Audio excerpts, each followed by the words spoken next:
নমস্কার বন্ধুরা, জ্ঞানামৃত মোটিভেশনাল চ্যানেলে আপনাদের সকলকে জানাই সাদর আমন্ত্রণ।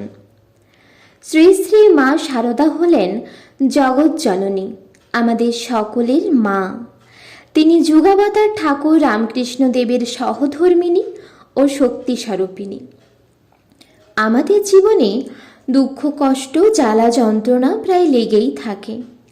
সেই সব থেকে মুক্তির জন্য আমরা ঈশ্বরের কাছে প্রার্থনা জানাই। জগৎজননী মা শারদার চরণে প্রার্থনা জানাই, মা গো, এই দুঃখ কষ্ট থেকে আমাদের মুক্ত করো মা। সুখ দাও মা, শান্তি দাও, সন্তুষ্টি দাও। কিন্তু কখনো কি ভেবে দেখেছেন, যার কাছে আমরা আমাদের দুঃখ কষ্ট থেকে মুক্তির জন্য প্রার্থনা করি, তিনি স্বয়ং ভগবতী, জগৎ মাতা, তবুও তার জীবনে এত কষ্ট, এত যন্ত্রণা কেন ছিল? আজকের ভিডিওতে আমরা সেটাই জানতে পারব। মা নিজেই বলছেন, জগৎ মাতা হয়েও কেন মায়ের জীবনে এত কষ্ট ছিল। ভিডিওটা শেষ পর্যন্ত দেখবেন, আশা করি ভালো লাগবে। ভালো লাগলে অবশ্যই লাইক, কমেন্ট করবেন আর সকলকে ভিডিওটা শেয়ার করবেন।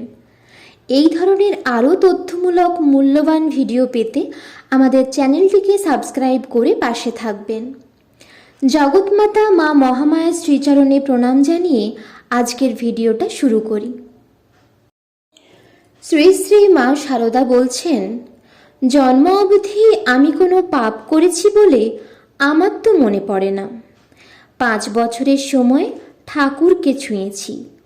আমি না হয় তখন না বুঝি, তিনিও তো আমায় ছুঁয়েছেন। তাহলে কেন আমার এত জ্বালা? তাকে ছুঁয়ে অন্য সকলেই মায়া মুক্ত হচ্ছে, তাহলে আমার কি এত মায়া? আমার মন তো দিন রাত উঁচুতে উঠে থাকতে চায়। মায়াবিষ হয়ে টেনে টুনে মনকে নামিয়ে গলার কাছে রাখি দয়ায় এদের জন্য, আর তাই আমার এত জ্বালাতন। তাহলে বন্ধুরা, বুঝলেন তো কেন জগৎমাতা হয়েও শ্রী শ্রী মায়ের এত জ্বালা যন্ত্রণা?